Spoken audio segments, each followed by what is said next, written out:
Coffee, big cup, and hello. Welcome back to another episode of the Gilmore Way Podcast.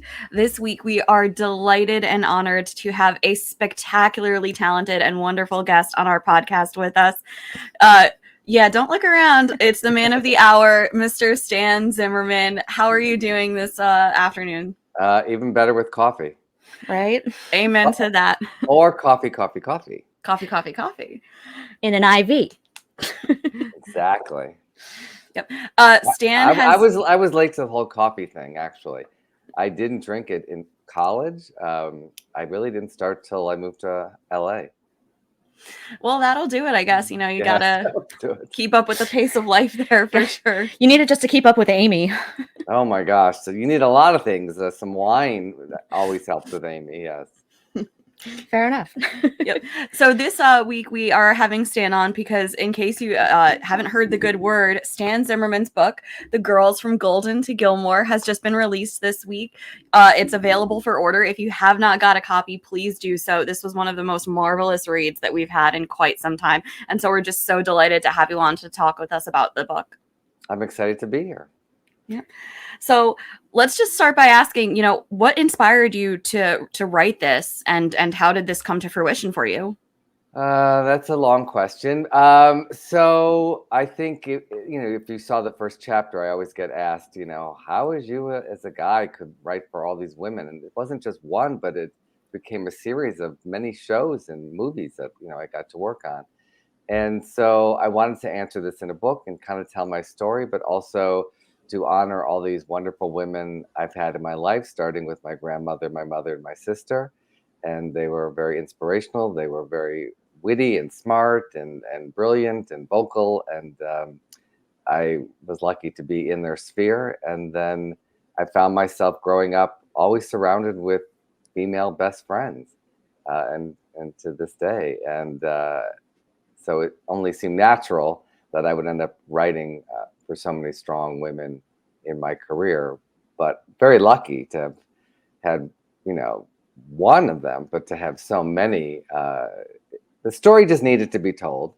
And then actually, I, not by mistake, but I mentioned it at one of the panels at one of the early Gilmore Girl fan festivals.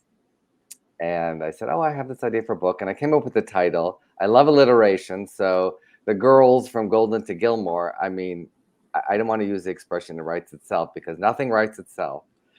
But I thought it would be, interesting to tell my story through the shows. And the Gilmore fans became kind of my accountability coaches. And every year they'd be like, Stan, where's the book? I'm like, I'm working on it. It's very hard to do, to write a book. It's hard to even sell a book.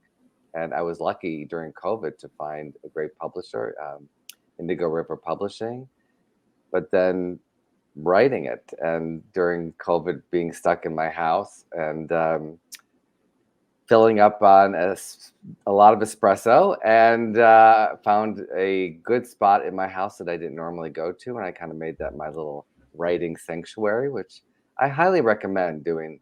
So you have a place where you're going to go and a kind of time of day that you religiously go. Because I did that in my writing with Jim Berg and also playwriting with another person.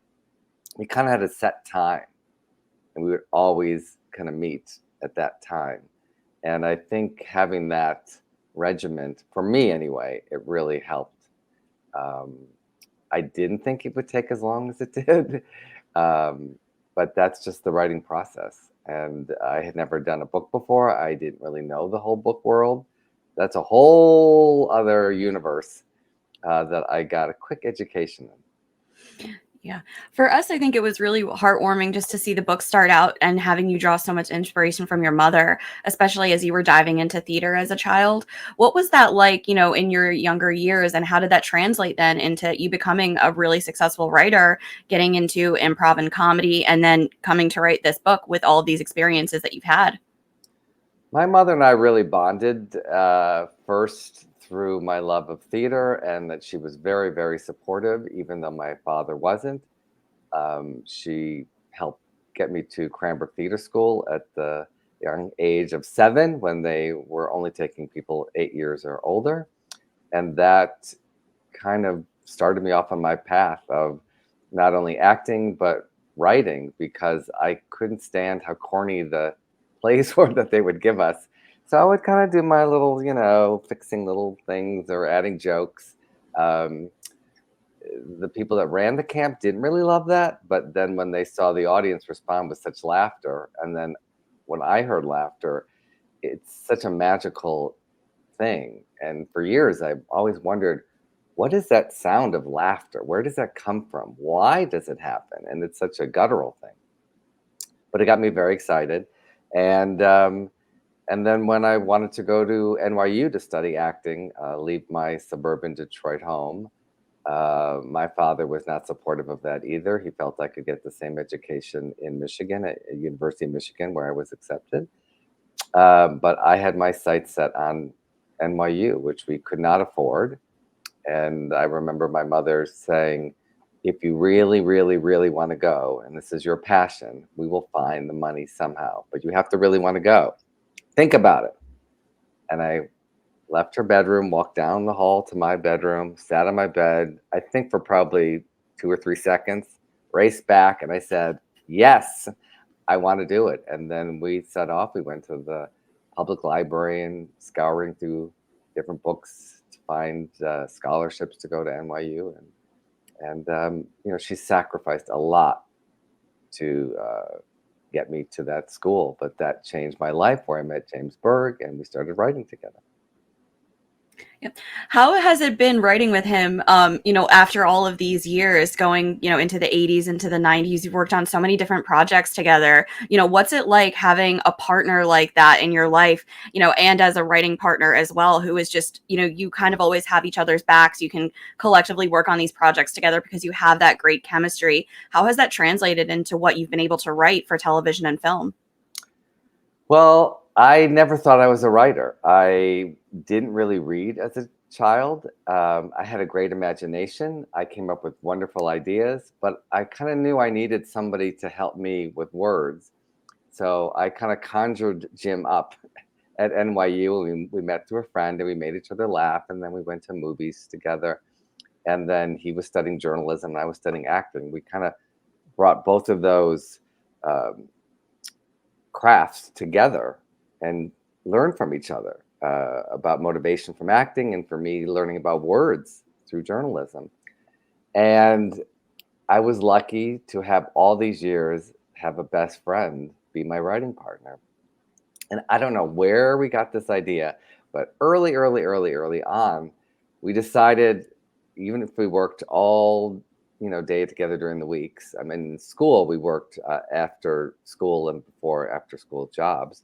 Um, we decided not to talk on weekends. That when we got together on Monday, it was going to be fresh and new, and keep our friendship fresh and new. Obviously, there were times over the years when we had deadlines where we had to meet on weekends.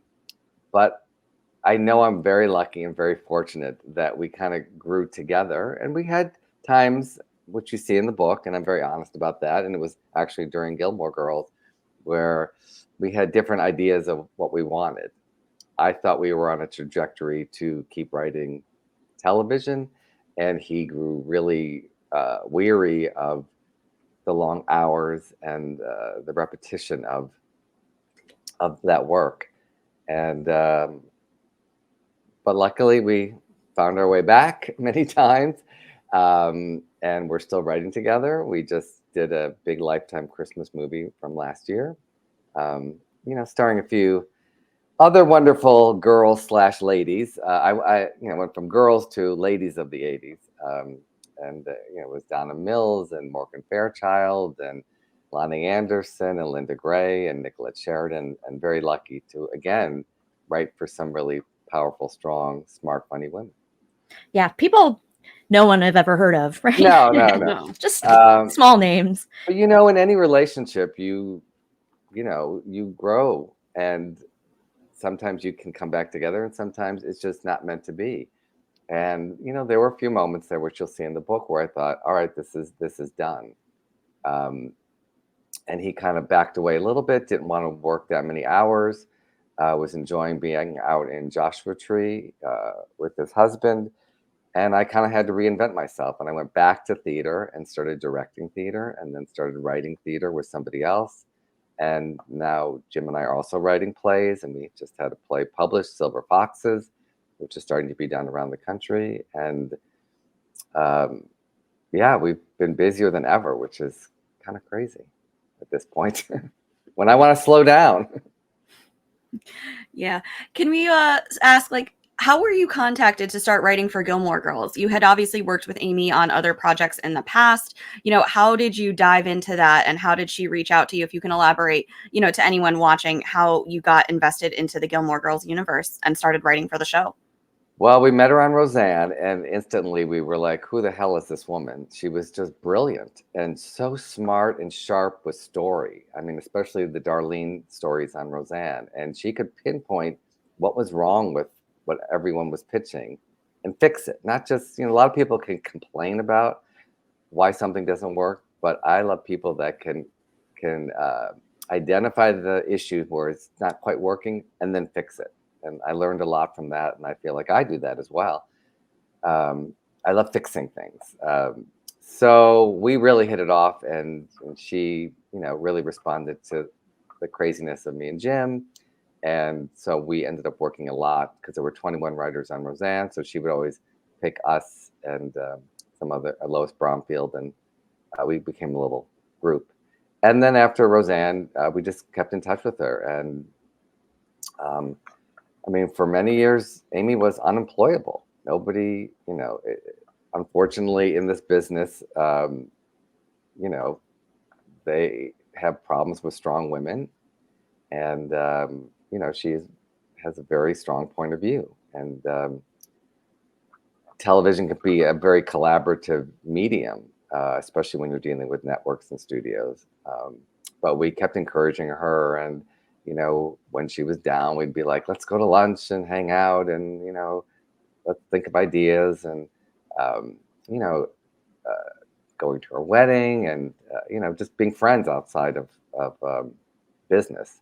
And then when she'd get a pilot, she would call us in and say, hey, can you come help punch it up, or just give me your thoughts, which we did.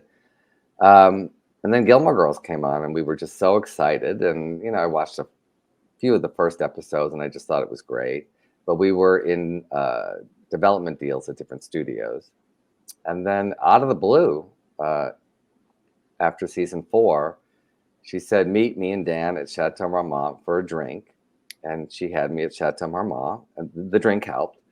And we sat down. We didn't know what. We just thought, oh, okay. Usually it was just Amy and me and Jim, and not Dan. So, but we thought, okay, let's go have fun. And right away she said, she's gone through a lot of different writers, and would we consider leaving the development world for a year and come be on staff? She wanted people that she knew and trusted. And Jim and I talked about it. I didn't think Jim wanted to go back on staff, and he said yes. Like, oh, okay.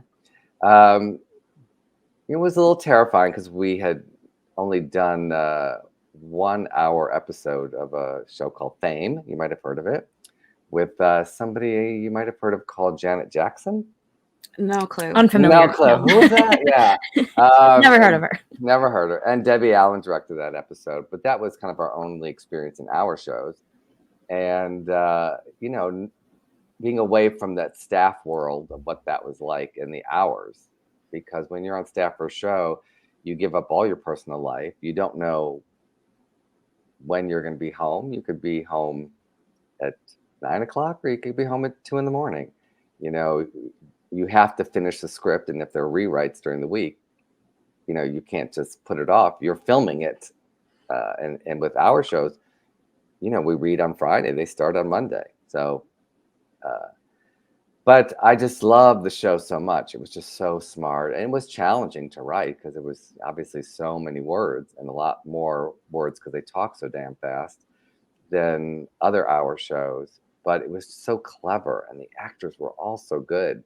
And I just loved Amy's way of telling stories.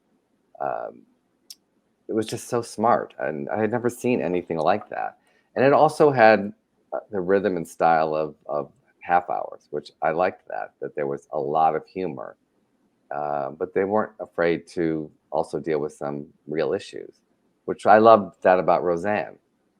It wasn't your standard, joke. We got into some really heavy issues on Roseanne. And in our year on Gilmore Girls, we did as well about relationships breaking apart and coming together. Yeah. I love the stories you tell about how you knew both Bill Prady and Rose Abdu from.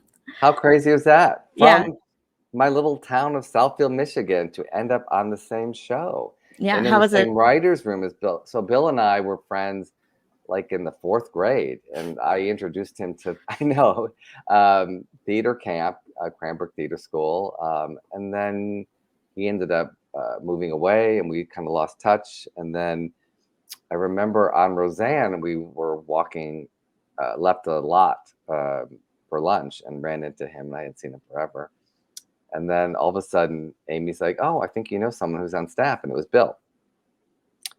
So that was crazy. And then that's where he met his now wife, Jessica Queller, who was a writer on the show. We had a very, very small writer's room. And then just by chance, Rose Abdu went to my high school, I think a year or two younger. But we were in the same theater department. And, it's so crazy and wonderful. But there must have been something in the water in that town that brought us all to Stars Hollow. Well, then God bless the water in that town. Yes. So as you started writing and working on the show, and you had these interactions with the cast members, because I know in your book you talk a lot about how you guys would take lunch breaks together, you were interacting when you were, not on camera, behind the scenes, taking those breaks. Did you find that those interactions and that time spent with them allowed you to write for those characters better? Or were you already established enough with knowing their personas that you could write for them well regardless? Did those interactions help at all with that process? I think interactions always help with actors. The more you start talking to them, the more you find, different little things about their life or their personality or the way they talk or how they're funny. Going on that season, they were obviously already well established. I mean, except for Logan that we were inventing. I thought when Amy offered us this job, she knew that I was starting to direct a lot of theater, and so she kind of dangled, oh, you're on set. But I was never on set. Maybe 2 or 3 times. It was only when the actors would swing by and see us eating outside or taking a break on these little picnic tables. And at the table reads, obviously. But I thought I was going to be spending much more time. Occasionally we would go down when it was the episode we wrote. But when you have a really small writer's room, we were needed there. I thought we were just going to be consultants, and then I could hang out on set and, watch Amy direct and learn about that and maybe even direct an episode eventually.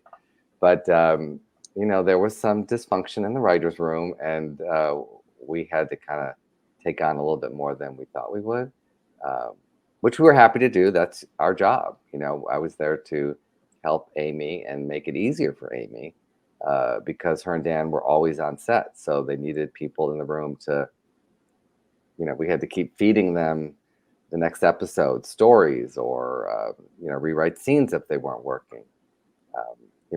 That's part of the gig. Were there any ideas you had for plot lines or characters that you were really excited about, but maybe ended up on the cutting room floor that Amy just shot down? I've talked about this. The only thing I really remember was, pitching stories for Michelle to be gay and have a relationship or date or something. And it was really just like, no, he's not gay. And I pushed back a little bit. I'm like, what? Are you kidding me? Like, I think I have really good gaydar. And she just did not want to deal with that. And I said, Taylor gay? No, like there's no gay people here. I don't believe that. So I was really glad, when the Netflix series came out that they dealt with that. I've gotten to know Yannick a little bit and seen him around, and it's like, oh, I wanted to write all this great stuff for you. So that would have been kind of cool just to have that in Stars Hollow as part of the series. Um, I mean, when you have a cast that big, there's just, everyone had a lot of stories. Had I gotten to know Liz Torres, I think, the way I do now, and we become really close, I think I would have wanted to write a lot more for her and also use my background, because I studied with the Joffrey Ballet, with Miss Patty. I think that would have been really kind of cool to do. But there was so much with Rory going to school and the whole Logan thing. There was a lot. There was a lot going on, and that's what was cool about the show. There was always, different people. It's funny because through the FanFest Society, I've become friends with a lot of these people, and I've had them in my plays. I work with Aris all the time. I didn't know them then, so now it's like, oh my God, I would love to have created stuff for Renee Bell and Lulu and all of that, and getting to know Sally Struthers as well now. So well, maybe if there's another reboot. We always talk about that, how, anxious and just hopeful we are that one day there will be a revival 2.0. We're just desperate for it. If that was ever a reality, would you be willing to come back into the Gilmore Girls world and write for the show again? Oh yeah. I think through the FanFest Society, it's like come back into my life in such a strong way. And then, like I said, working with these actors in theater, I would, just love to see where they are today. I would love, like, why can't there just be a Stars Hollow show? Not even with Lorelai.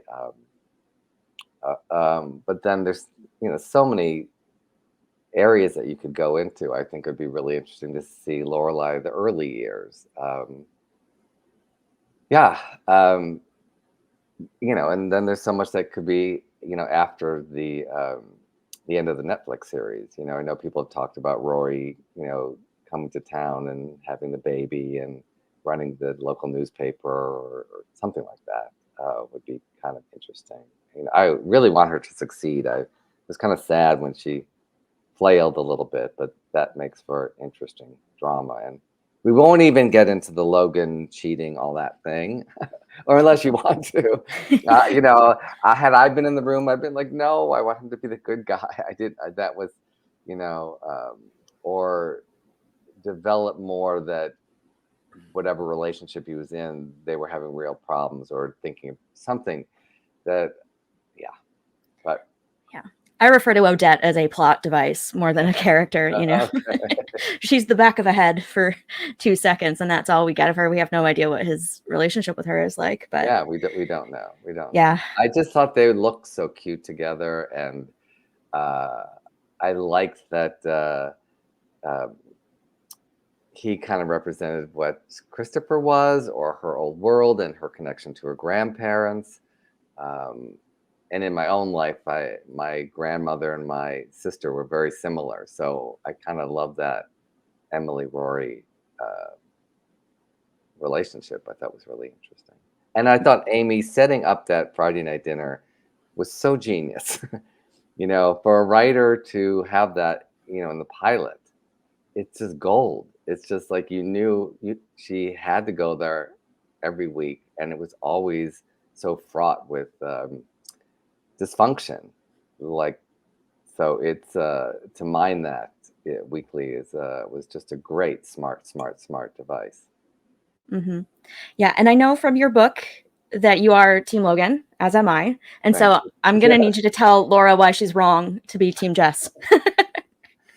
I know it sounds silly, but I feel like just Logan completed her. I think they were just a good combination. He needed her, to kind of have a little more reality in the world. I thought they just looked so good together. Just their coloring, their size. And so I don't know. The other guys, yes, they were adorable, but it didn't feel like that was the world I wanted to see Rory end up in. But even though you are a Team Logan stan, do you still feel like those two were always endgame for one another? If there was a Revival 2.0, would you continue to write them as a good pairing? Or would you steer them apart from one another? Obviously, you would need conflict. I would steer them together to see what that is like. Um, yeah, I mean, again, it's not my show, so it would be up to Amy and what she wanted to do. And she has obviously a very strong vision, and where she, maybe there'd be another team, somebody out there. And don't say Marty. Um, No, um, no no, chance of no, that here. no, no, no, no, no, no, no. That's not happening. Maybe there's somebody else there. I mean, I don't think anybody that's been introduced, but somebody can come new into Stars Hollow, or maybe a young hot guy would come take over Luke's cafe. And get him out of there. You'll never get Luke out of that diner. They're gonna bury Oh, him in there. yeah, that would be interesting. And that was interesting to see, his whole storyline, and getting to know Kathleen Wilhoit now. At the time, like, Liz, and what's that whole story? But I ended up working with Kathleen because Jim, my writing partner, followed her music career and gave me all of her music. So when we got our own sitcom, Rita Rocks, we had her write some songs for it. And so I was really happy when she eventually started coming to the Fan Fest, and everybody got to see what a genius singer she is. I mean, just beautiful, beautiful music, I think.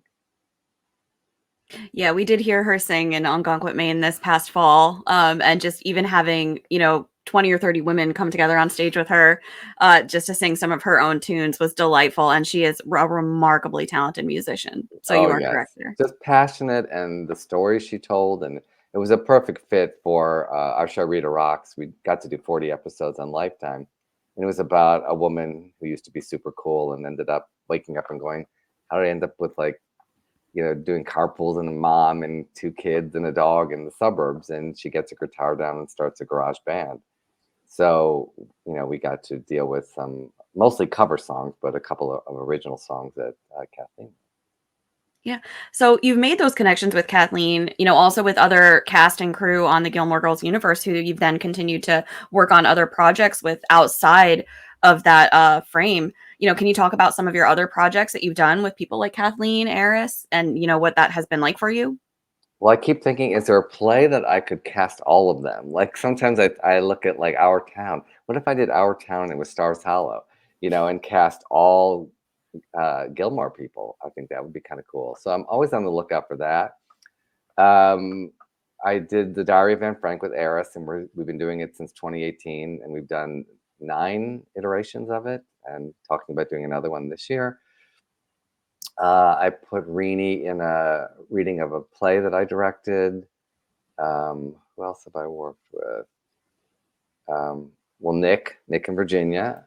Well, and we did that whole my suicide awareness play, Right Before I Go. We did that in Maine, and then we did a 5-city tour. It was and also um, with Virginia Madsen, who have gotten to know through Nick. They live near me, so we become neighbor buddies and get to hang out a lot. And then Liz Torres, um, after the first Fan Fest, is when I really met her. I mean, I obviously knew of her years, from All in the Family and shows like that, and then met her at the Fan Fest. And then my mom had moved down to Santa Barbara. She was experiencing early dementia, and I moved her into an assisted living place right near me. And they said to me, "Oh, somebody just moved in here." And I said, "Well, who?" And they're like, "We can't tell you." But it was Liz. And so Liz ended up kind of watching over my mom um, while she was there. And every Monday when I would go visit, it would be, Liz would give me a little time with my mom, and then she'd come over and we'd all hang out. And then when my mom passed, when she was in hospice in her room, I saw Liz in the dining room, and she grabbed my hand and said, I don't really have anybody. Don't leave me. And so I visit her every Monday when I'm in town. Um, and so we've had this very special bond that has grown over the years. That is so sweet. Yeah, it's intense, you know. When I first started going back there after my mom had passed, the people that worked there were like, they did a double take. Does he know his mom's not here? And then I'm here to see Liz. And I feel very fortunate to have Liz in my life in that special way. Yeah, that is really special. Other than that, with some of these projects that you've also done, outside of Gilmore Girls, do you have anything currently on the horizon and coming up that you'd like to plug? Oh my God, so many things. Well, I'm in Palm Springs right now, closing a play that I directed, a Paul Rudnick play. He wrote In and Out and Adam's Family Values. I've been down in Palm Springs for a while, and it closes on Sunday. And then I go back to LA, and literally the next day, um, I start directing a new play. I did not write it, at the Road Theater Company in North Hollywood, and that opens on April 12th. It's called High Maintenance. It's about a high maintenance actress. I might know a couple of those. And it's a very interesting play. So she's kind of banished from Hollywood and she wants to kind of fix her image. And she goes off to Chicago to be in Ibsen's A Doll's House, starring opposite a robot. So it deals with the whole AI world and how, this is kind of like we're coming to this where robots are going to be taking over all of our jobs. Yeah. In a very funny way. So I'm excited about that. I have a couple book signing events on March 26th at the Book Soup in Los Angeles on Sunset. We're going to have a little event at 7 o'clock with a Q&A. So come on down and meet me, and I'll sign your book. And then I'm very excited, the 16th of April at the Drama Bookshop in New York. And as a theater nerd kid, I can't believe I'm actually having an event at the famous Drama Bookshop that I would just go to as a kid and just look at, all the posters and the plays. And now I have 4 plays there in my book, and doing a Q&A there as well, which will be moderated by Tony Award winner Marissa Jared Binokur from Hairspray. So if you're in the New York area, come by. I was just in New York last week. I was the bartender on Andy Cohen's Watch What Happens Live, and that was a crazy 36 hours that I flew to New York and did that, and then came back. And I've known Andy for many, many, many years. During Gilmore Girls, I got a call from an agent I knew, and I thought he was pitching an actor for Gilmore Girls. And he's like, no, I'm pitching you. His client, Sean Hayes from Will and Grace, was producing a new Bravo reality show called Situation Comedy, which is kind of like Project Greenlight, where we were finding the next great sitcom. So they wanted a host / showrunner person. And so I went and met and Andy Cohen. I guess that was like one of his first big jobs. And he hired me. Jim did not want to do it, even though he went for the interview. And then when I got the job, I was scared to death because I had to go to Amy. And I was like, oh, she's going to like go reality and blah, like, why are you doing this? I was so nervous. I was like, I have to talk to you alone, because I knew that, for like 3-4 weeks, I would have to do double duty. And the reality show and Andy Cohen knew that I was on Gilmore Girls. So they worked the schedule that I would go like 7 in the morning till 11 to do the reality show, run to Warner Brothers, do Gilmore Girls all day, and take calls, in between meetings and at lunchtime. Then at 7 o'clock, drive back into Hollywood and do the reality show till midnight. Go home, read the scripts from the reality show, read Gilmore Girls scripts and give notes, and start all over again. And I was never so happy in my entire life. When you're really busy, you kind of somehow find the energy because it was so exciting to be doing this and working, on both 2 really interesting projects. And then Lauren Graham, who I've become friends with, she was very sweet. She came to the little premiere party that we had for the Bravo show. That's really cool. There's pictures out in the world of us together at that. And that was really just so kind and supportive of that project.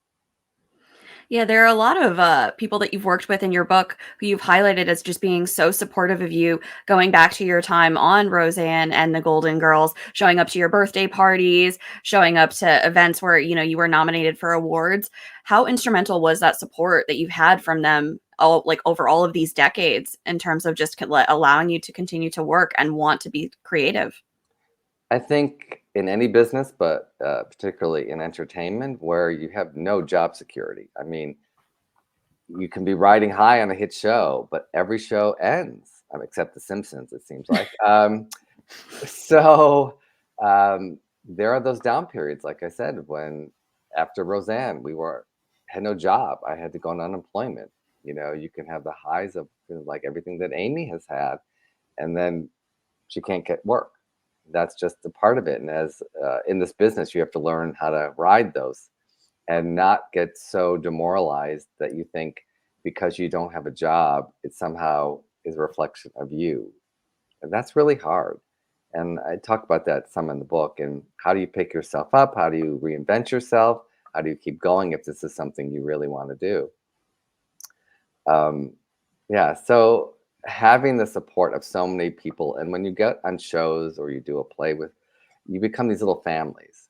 And oftentimes it's so intense, when you're on a TV show, and then suddenly you're done and you keep up some of the friendships. And that was hard to learn because I thought the first staff job we had, I thought, oh, these are friends for life. But no, everybody goes off on their own other little journeys. And some you keep up, like with Amy, we kept up a relationship. But when these people come back and do support you, or when I do a play with Eris and we will have like a Gilmore's night, and all these Gilmore people come back and support me and Eris in the play, and that's been so wonderful. And now a lot of the Gilmore fans have been starting to come to the plays, and that means the world to me. And I have to say, from the FanFest Society, I've met so many people that have become like family and have been there in really difficult times, with my mother's passing and cheering me on. My mother was my biggest cheerleader, as I say in the book. And it's very, fills my heart that without that, a lot of Gilmore fans have kind of filled that gap. And that's really, feel really, really fortunate. And it's a beautiful thing. Yeah, we can attest to the warm and welcoming environment of the FanFest Society. This past fall was actually our first time attending. We're going to be going back again this fall. We hope that you will be there joining us. Fingers crossed. We're praying that you're invited, but we can't. Yeah, it's just was such a wonderful community, and to be enveloped by that, especially when you're going through those difficult situations and those difficult times. I can just, preach all day about how just wonderful of an experience that is. So we really hope that we'll be able to see you there again, but we completely understand. Some of the fans, like they've come, there's a group that came to Chicago when I was on the Golden Girls convention and cheering me on. And then they came to Dallas when my play Silver Foxes world premiered there. And I love that they're using it as an excuse to get together, but also to cheer me on. There aren't even words. I never expected that to be a part of my life, and I am completely grateful, and I don't take any of it for granted.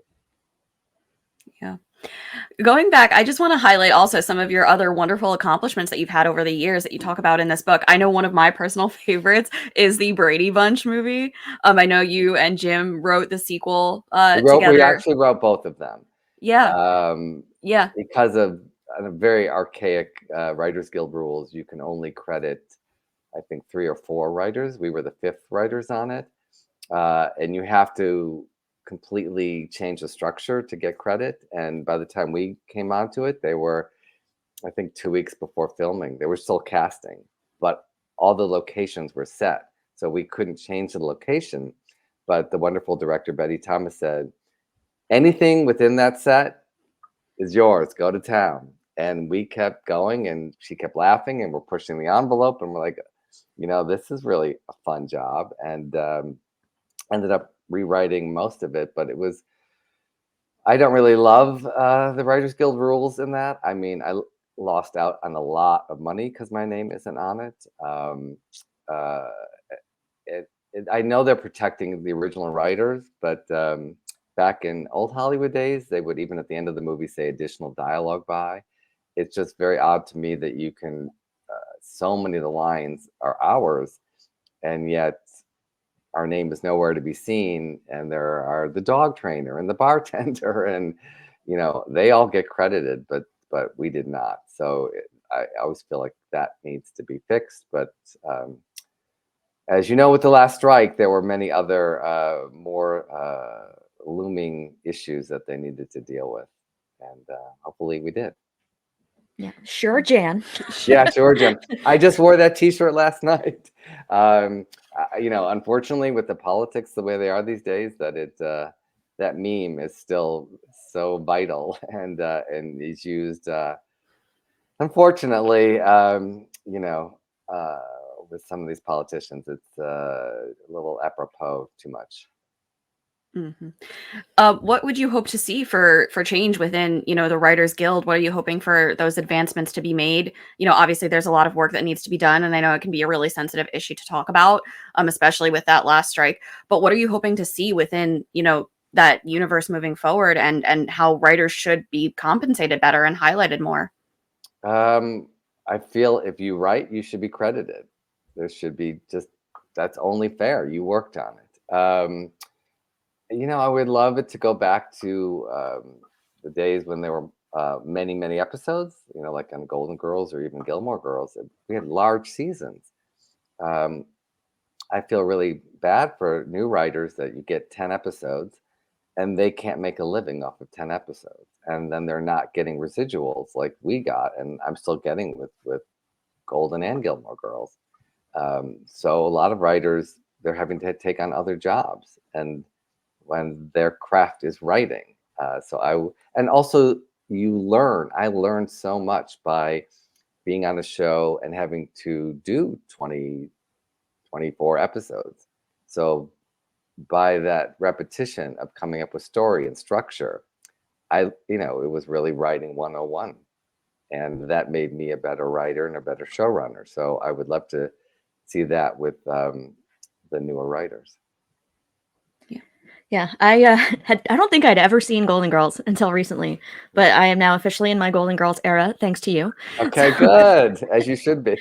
Yeah, it's fabulous. You wrote 3 episodes? Like, you're credited as writers for 3 Yes, episodes. and that's what people don't understand. I saw somebody did some review of my book, and they're like, "Well, who is he? He's only written 2 episodes." They don't realize when you're on staff for a show, you are working on every single episode. You're working on the story, the structure, the characters. Sometimes you're rewriting scenes you do not get credited for. So just because you see, my name on 2, that doesn't mean I just worked on 2. Mm-hmm. And then there's, all these people especially the Golden Girls fan groups on especially Facebook, and they'll be writing and say, "Oh, I love the scene where the girls all ad-libbed." And I'll start chiming in, "They didn't ad-lib every single word we wrote." And then they'll be like, "How do you know?" And what, and then people are like, "He knows, that's him." It's, I was there. But to me, that's just a testament to how great the actors were, that people think that they just made that up. But when I was on Golden Girls season 1, there was no ad-libbing. They said every single word. And with Gilmore too, I mean, you had to know your lines. You had to, there was a comma, there was a comma. It was there for a reason. And people like George Bell, who would be there, drilling the lines with the actors. You had to come on set and know your words. Mm-hmm. And there were a lot of words.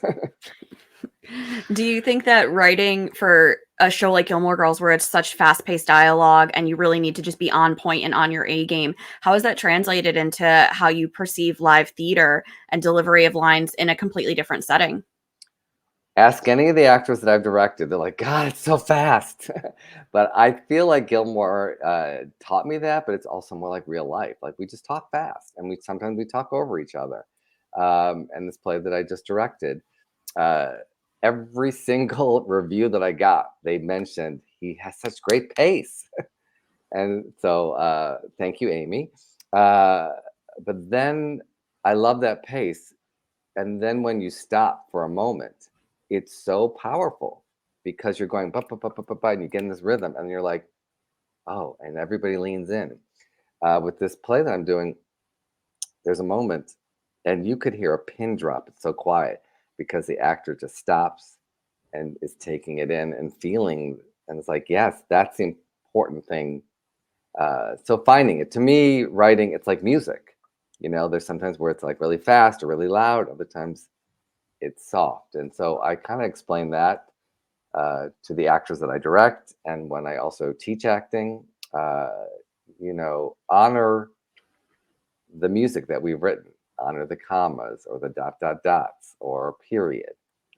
We have fought over that, especially those of us with writing partners. We're like, no, why is it a period? Why is it this? Why do you say a beat? Or, it's all there for a reason because we hear it rhythmically.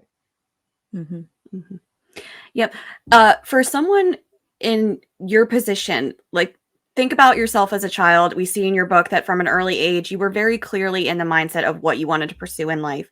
For someone who is perhaps like a teenager or a young adult wanting to pursue a career in writing, directing, getting into theater, what advice would you give a person like that who's trying to pursue and garner the same sort of success that you had? Never stop dreaming, but also make your dreams a reality. The beautiful thing about writing is turn on your computer. You just start writing. And, even today, there's so many more avenues where you can create content. When I was growing up, there were very few networks. We didn't have all the streaming and cable companies. You couldn't pick up your phone and actually film something. So you can write a short, you can film a short, you can put it on TikTok. It could be anything. But don't just talk about it. Get it done, and don't get bogged down in it has to be perfect.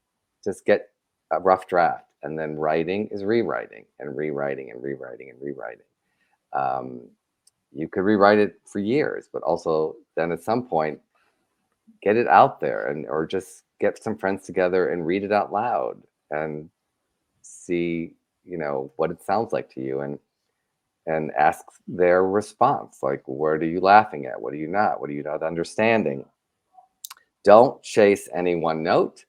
If you start hearing similar notes from people, then just take it in and go, okay, let me think about it. All you have to, like, listen to what people say, uh, and then if it resonates with you, open your mind to maybe there's a better or different way.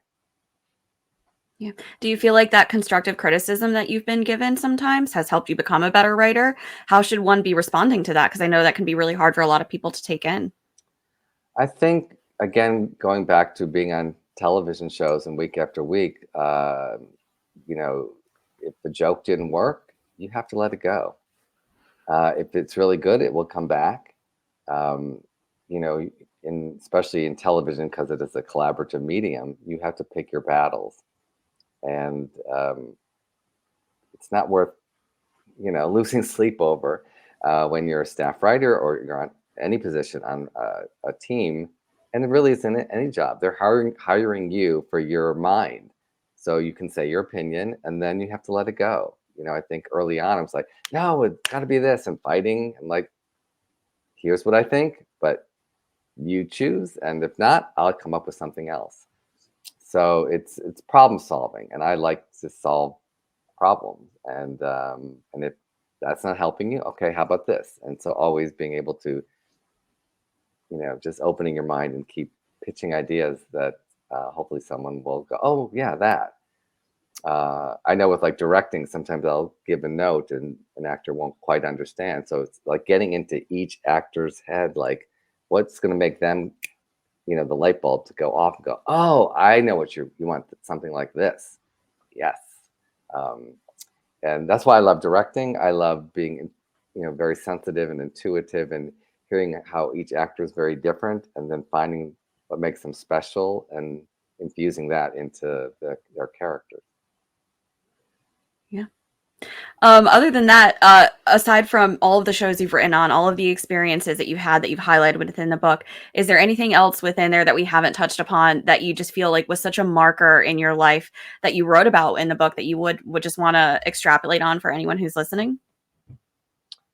I want them to experience it for themselves. It's a very easy read. I wanted it to be like you were sitting down with me with some coffee or a glass of wine.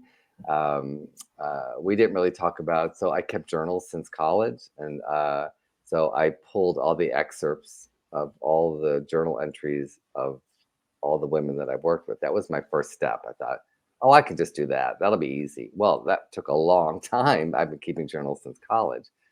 But I'm so grateful that I wrote as many journal entries as I did during really busy times of my life.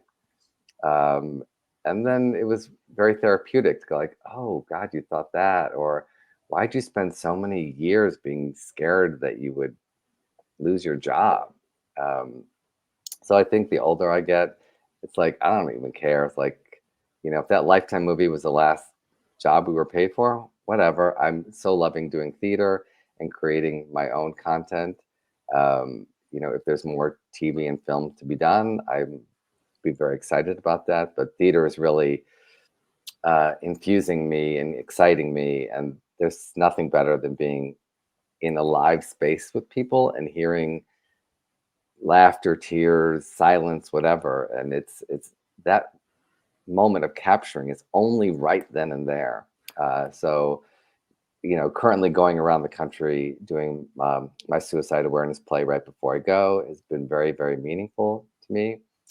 And I hope to do more of that and provoke conversation and hopefully save lives. And if there's anybody out there that would like to bring it to their community, contact me, and you can bring me out to be in the play for me to play myself, or I'm sure there's some great actor in your community that can play the narrator. Yeah. And I just want to circle back on it again for anyone who's listening. Aside from the play, what other things do you have coming up that people can look for you for in terms of, again, your book signings, those discussions that you have coming up? Can you just highlight those once again? There's Book Soup book signing on March 26th, Drama Bookshop in New York, the 16th of April. I'm going to be going to the Columbus area the weekend of September 6th. My play Silver Foxes is having its Midwest premiere, and I'm going to be doing some book events in that area. And then I think I'm going back to Virginia to direct my play Yes, Virginia, which is based on my mother and housekeeper. And Liz Torres actually played my mom in a reading of it. So there's that little Gilmore connection there. That's awesome. Yeah, everybody should definitely go out and read this book. He's right. It's so easy to read. It does feel like you're just in conversation, and it will send you down some really fun rabbit holes. I know I went down many, going back to Andy Cohen. I was just sort of like looking up the show and looking into him a little bit. And I realized he was on an episode of Sex and the City in season 6. He was? He plays a shoe salesman, No. putting shoes on Sarah Jessica Parker. She's buying new shoes to go on a date with Petrovsky. I wonder if they were friends before, or that's how they got friendly. Yeah. I don't know. So I rewatched that yesterday, and it felt like a very wow. full circle moment that you were on his show. It's just the number of little rabbit holes that you can go down, and just the stories are so much fun. And yeah, definitely everybody should read this book. I'm not even huge into celebrity memoirs, and this was just such a fun read. Wow. So, but it also has some real heart to it. Yeah. So if anyone gets it, take a picture. I want a picture with you all holding it. I love seeing it. It's been in my mind and my heart for so long, and now to think it's out in people's homes, and it's a really cool experience, and I'm very grateful for anybody that wants to read it or get anything out of it. Anybody dealing with grief with family members or friends or parents, I think will find it very interesting as well. Yeah. I have one last kind of fun question. You may or may not know the answer. I have a little bit of a headcanon that maybe Amy has had some bad run-ins with swans because there are so many references to swans in Gilmore. And like, can you confirm or deny that for me? I have no idea, but maybe she has just a fear of, people have some weird phobias. Like I know some people like clowns they're afraid of. So maybe she has a swan thing. She's never talked about that in anything. I mean, Michelle definitely does. Yeah. Yes. Of course he does. He's French. Yeah. Yes. Yeah, she'll need to, I'll just have to send her some pictures of swans and see how she reacts. Yeah, I'll text her right now. Yeah, we need to know. Like Okay, the fan base is clamoring. I'm on it. Yes. Okay. Other than that, again, please do not wait to go pick up a copy of Stan's book. It is just the easiest and most fun and heartwarming read that we've had in quite some time. We have been so delighted to be able to talk with you about it. We will include links in this video description below about anywhere and everywhere you can go to obtain a copy of his book. Do not wait to get this. Again, it is just a marvelous read, and we've just been so delighted to be able to talk with you about all of your accomplishments and the release of this book. Thank you, and hope to see you in Connecticut. We hope so too. Yes. Oh, okay. Yeah, we'll be there. So hopefully Okay. you will be too. Yep. Okay. Yeah. Bye. Other than that, take care, everybody. Thank you for joining us this week. We'll see you next Friday night for dinner, and just go support Stan. Cheers. Cheers.